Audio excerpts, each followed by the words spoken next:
Here we are today in West Linn, Oregon, where I'm going to outline the top 5 neighborhoods in my personal opinion for you to check out if you're considering a move to the Pacific Northwest. Now, my name is Matt Tercek. I'm a real estate agent. You may know me from all the content we do in Lake Oswego. I actually grew up here in West Linn all the way up until about the year 2000. My wife went all the way through West Linn schools, graduated West Linn High School, and being so close to Lake Oswego, it is a place we do a lot of business in currently. And what I found is most of my clients moving up here to the Pacific Northwest love the fact West Linn has amazing schools and is not quite as expensive as the homes you'd find in Lake Oswego. So if you're coming from out of state and you want to downsize in price but upsize in size, West Linn is probably your best bang for the buck if you're looking at things such as community, education, and just overall quality of life. So here we are in West Linn's Willamette neighborhood. We're actually in the Old Town District right now, over next to the main drag where you have all the restaurants and of course the food carts, which are a fan favorite over here. The Willamette neighborhood is located just to the north of the Willamette River and the Tualatin River, and just to the south of I-205.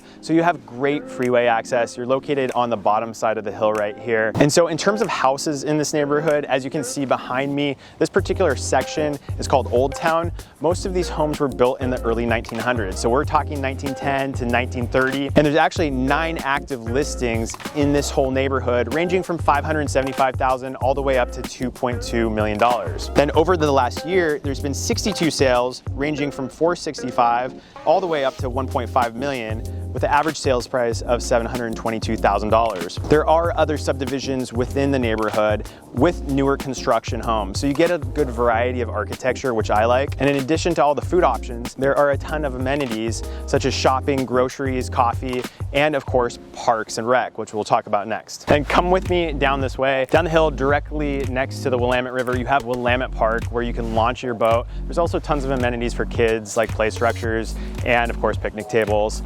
Down that way towards the Tualatin, you have Fields Bridge Park, amazing facility for baseball, sports, and they have a community garden. In addition to these great facilities, you have Tanner Open Space and the North Willamette Neighborhood Park. So in my opinion, of all the neighborhoods, this has the best combination of not only the foods and shopping, but the outdoor amenities with the river access and parks. Now next on our list, we are up in West Linn, Savannah Oaks neighborhood, specifically Cascade Summit, which is a nice little enclave, actually one that brings up a lot of nostalgia for me. This is the community center with pool, sport court, and believe it or not, I grew up going here, hosting birthday parties, all that good stuff, because we literally lived about a stone's throw away just down the hill. Now in Savannah Oaks, there's a variety of smaller neighborhoods like this Cascade Summit being built out in the early 90s, all the way up to the 2000s, and even some being completed just last year in Westland Meadows across the street, which was a Toll Brothers community. Now there's currently only one home available in this entire community at $1.95 million.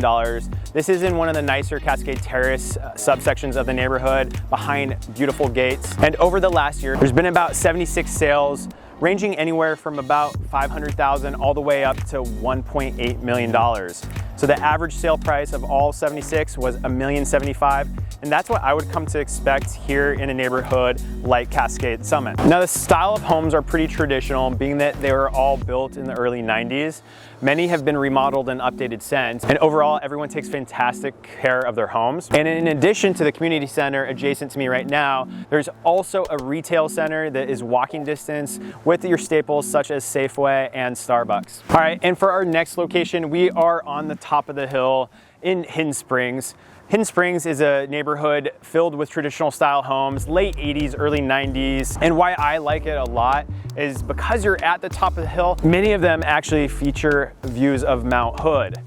I actually have a listing that I sold this last summer. It went with like 5 offers right behind us on Bay Meadows Drive. That one was priced at $1.26 million, which is above the average price point for the neighborhood. To give you an idea, there's actually 3 active listings right now between $850,000 and $890,000. There were 48 sales last year, averaging $858,000. Some of the nearby amenities are mostly parks. You have the Bensky Park, Sunburst Park, and Carriageway Open Space, which provides a lot of different opportunities for kids and families to get together as a community and play, hang out, enjoy the sun. All right, and our next neighborhood is one of my favorites. This is the Robinwood neighborhood of West Linn, just right adjacent to the Willamette River. And of course, if you drive the neighborhood, you see many people have their boats, trailers in the driveway because you really do have the best access to the river just right over here.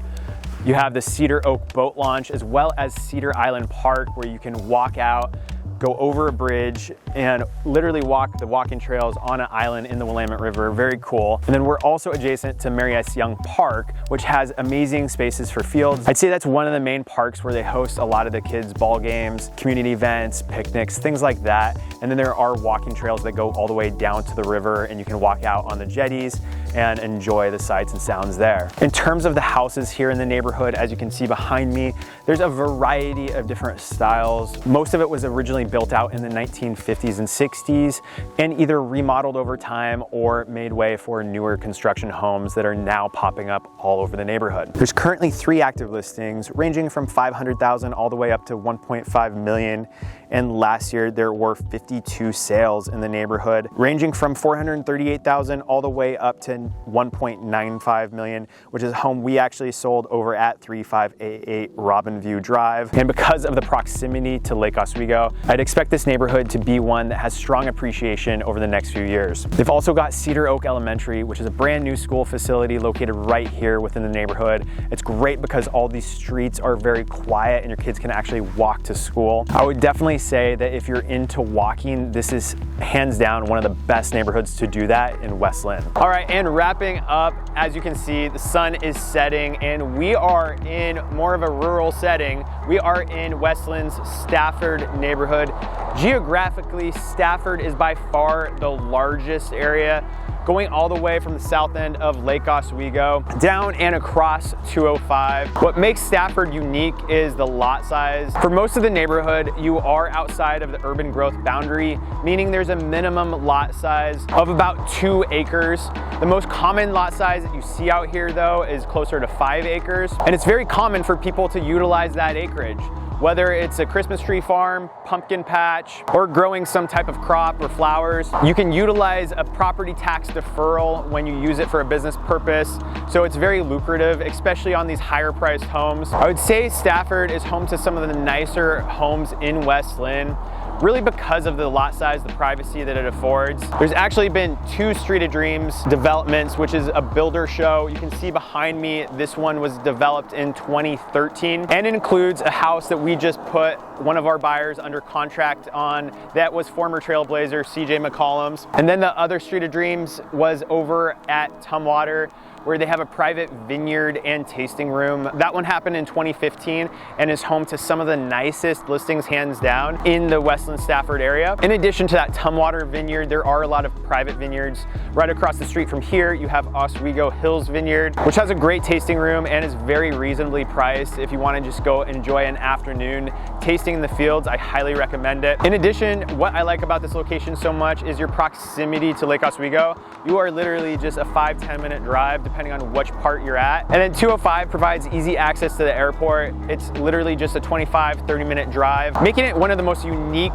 value propositions, in my opinion, in the Portland metro area. Currently, there's only 2 active listings out here. One is priced at $2.25 million. That's for a 3,300 square foot home on 4.5 acres. And then the other is more of a land play. It's actually on Rosemont Road where we're standing right now.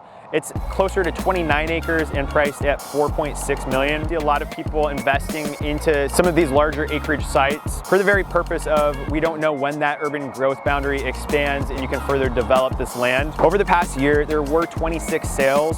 So not that many. The average price point was $1.35 million. Pretty much anything below that was just land value, where people are picking up lots. I see anywhere from 500 all the way up to 1.5 million to develop higher end homes on those properties. And thanks so much for tuning in to my top 5 favorite neighborhoods. Again, West Linn is becoming more and more of a popular destination, not only for people moving here from out of state, but also from Portland. We're seeing a massive migration from Multnomah County to Clackamas County. So whether that's Lake Oswego or West Linn, both provide excellent schools, a wide variety of architecture, house styles, and great community. So let me know below in the comments which neighborhood was your favorite, and if you'd like to see more videos like this outlining West Linn. Thanks so much, subscribe to the channel, and we'll see you next time.